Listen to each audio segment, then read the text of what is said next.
Au Parlement. Et invité du 22h, l'ancien ministre du Budget sous le gouvernement Raffarin et auteur du livre Déficit public, la démocratie en danger. Alain Lambert, bonsoir. Bonsoir. Et bienvenue à vous. D'abord, je voulais vous faire réagir à ces nouvelles préconisations de l'OFCE qui met en garde les pays de la zone euro, affirmant que le désendettement, c'est bien, mais les sacrifices budgétaires, c'est suicidaire, ça nous prive de croissance. J'ai entendu dans le commentaire que c'était pas la gauche de la gauche. L'OFCE, c'est la gauche de la gauche. Ah oui. C'est l'affirmation que la dépense équivaut à la croissance. Et la dépense est la plus élevée du monde et la croissance est la plus faible. Donc cette équivalence est fausse. Je pense que l'OFCE, sous des couverts scientifique nous raconte des fariboles. Mais l'organisme estime, c'est pas la gauche à gauche, c'est un organisme avec différents scientifiques et différentes sensibilités. Il estime que la reprise en France est bridée par l'austérité. On aurait été amputé, écoutez bien, de 2,4 points de PIB d'activité cette année. Est-ce que le gouvernement se met trop la pression? Je pense qu'il y a 3% de PIB qui tiennent à la complexité de la France, qu'il suffit de lever par la volonté des administrations françaises. Et que l'atonie de la croissance française est un choix inconscient des administrations françaises. Il faudrait donc un choc de simplification, ce qu'a dit le président Hollande, pour ces administrations. Il faudrait que les administrations obéissent au président.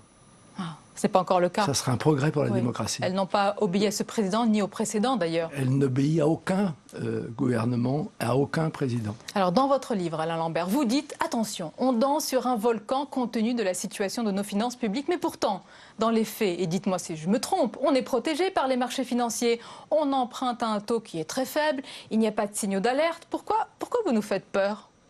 Alors, je ne veux pas faire peur, je voudrais simplement que les Français soient des citoyens responsables et non pas des sujets d'une majesté qui, tout d'un coup, serait issue d'une présidence au suffrage universel qui était à l'origine de 7 ans, qui est devenu de 5 ans, avec un Parlement qui obéit et qui est composé dans sa majorité de godillots, qu'ils soient de gauche ou de droite, et ça devient des majorités comme... Ça va faire plaisir aux sénateurs aussi, oui. Non, mais les sénateurs sont élus différemment.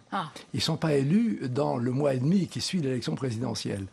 Mais je voudrais attirer votre attention et attirer surtout l'attention de nos téléspectateurs, c'est que on vote pour un président de la République, et dans le mois et demi qui suit, on vote pour une majorité et on entend que si on ne vote pas pour une majorité qui soutient le président, nous avons voté pour rien.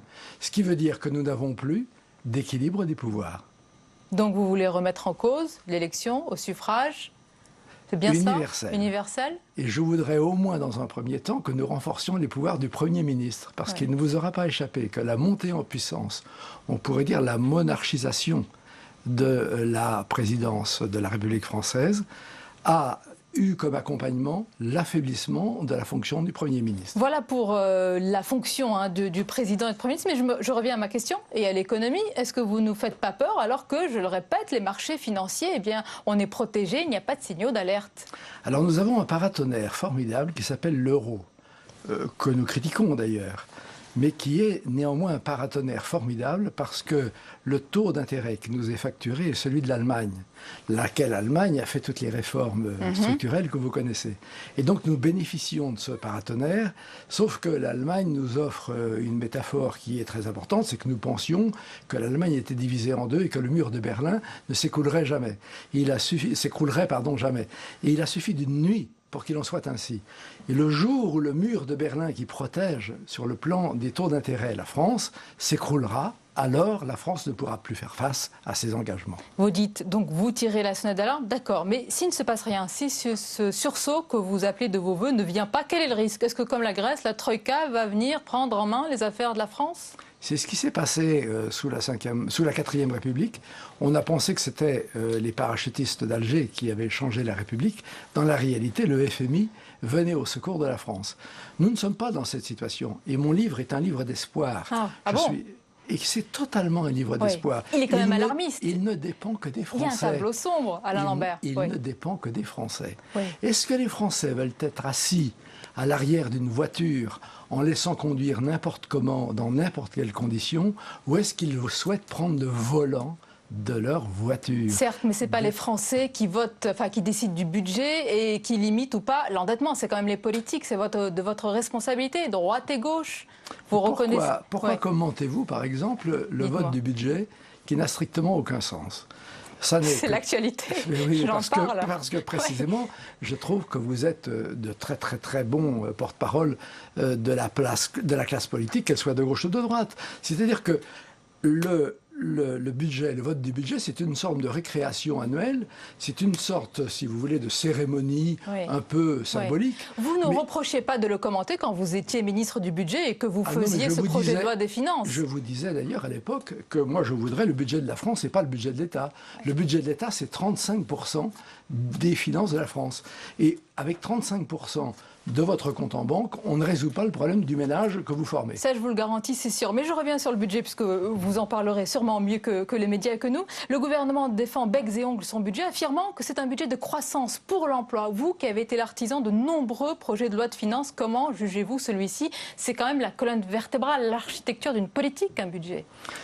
Non, nous sommes dans une situation où le budget est un budget de reconduction par rapport aux engagements antérieurs.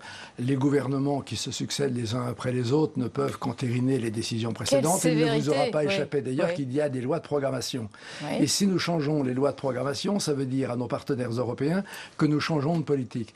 Et donc, en conséquence, vous lisez le projet de loi de finances, il vous explique la différence entre la loi de programmation et ce qu'il propose. Disons aux Français que ce qui se passe actuellement sur la discussion du budget est un amusement, mais dans les pays démocratiques, les vrais pays démocratiques... Les vrais, c'est-à-dire, nous ne serions pas un vrai pays démocratique ? Vous avez par exemple les États-Unis et l'Angleterre, et je ne suis pas du tout supporter du droit anglo-saxon. Mais la discussion budgétaire dure 3 jours, et la discussion sur les comptes clôturé dure 3 mois. Donc, c'est une mascarade quand on parle du budget dans l'hémicycle de la République. La loi du règlement, la loi des comptes clôturés doit faire l'objet d'un débat de 3 mois et la loi d'autorisation doit durer seulement 3 jours. Bercy, c'est peut-être plus sérieux que le budget, c'est un lieu particulier, c'est un ministère particulier qu'il faut incarner, vous le savez bien. D'ailleurs, vous l'avez incarné avec une orthodoxie budgétaire constante. Quel regard vous portez sur le travail de vos successeurs, notamment sur le ministre Bernard Cazeneuve ? Le ministre est extrêmement sérieux à titre personnel. Je pense que c'est une personne de qualité et ça compte pour l'équilibre du système. Il arrive à une période, l'une des plus difficiles qui soit. Et ce que je lui souhaite, c'est qu'il tienne, quelles que soient les instructions qu'il recevra, qu'il tienne surtout la dépense, parce que ce n'est pas dans la recette et dans l'impôt qu'il trouvera la solution. La dépense, Jean-Marc Ayrault dit que l'effort est historique. Jamais il n'y a eu autant de dépenses maîtrisées et baissées, c'est le cas ? Ça vous fait sourire déjà. Oui, parce qu'on dépense plus que l'année dernière. Et à chaque fois qu'on vous explique qu'on réduit les dépenses, on les réduit par rapport à un tendanciel de dépenses. Moi, je regarde comme dans mon propre compte en banque ce que j'ai dépensé en 2012 et je voudrais bien qu'en 2013, ne pas dépenser davantage. Si vous proposez ce challenge au gouvernement, il ne pourra pas l'accepter. Je reviens au poste de ministre du Budget. C'est un poste délicat où il faut savoir résister. Vous disiez de cette fonction, rendez-vous compte, il y a 29 ministres qui veulent dépenser et un seul qui dit non. Vous avez su dire non ? Oui. J'étais bête et méchant et je disais non systématiquement. Je voulais terminer notre entretien et vous parler d'un mariage. Ça vous surprend ? Un mariage à venir et peut-être vous demander si vous serez de la fête à l'occasion du rapprochement entre l'UDI de Jean-Louis Borloo et le MoDem de François Bayrou. La chapelle centriste, vous l'avez connue, fréquentée, aimée peut-être ? Je l'ai aimée. Et aujourd'hui... C'est un amour passé alors ? Non, je l'ai aimée et je l'aime encore. Oui. Et je pense qu'aujourd'hui, elle ne doit pas penser à elle, mais à la France. La France a besoin d'elle. Et est-ce qu'elle pense à la France, justement, avec ce rapprochement entre les deux hommes ? Oubliez-vous que vous soyez Borloo ou Bayrou et pensez à la France. Vous avez quand même dit, je vous cite, la réconciliation du MoDem et de l'UDI peut faire basculer l'histoire de la Ve République. C'est sérieux ? C'est très sérieux parce qu'actuellement, la Ve République balance entre l'UMP et le PS et même le Front National s'en empare pour dire vous ne pouvez pas rester otage de 2 partis, alors que Borloo et Bayrou relèvent le défi que Marine Le Pen leur a lancé. Donc pour vous, l'issue, le secours, ça peut être ce nouveau centre alors ? L'équilibre.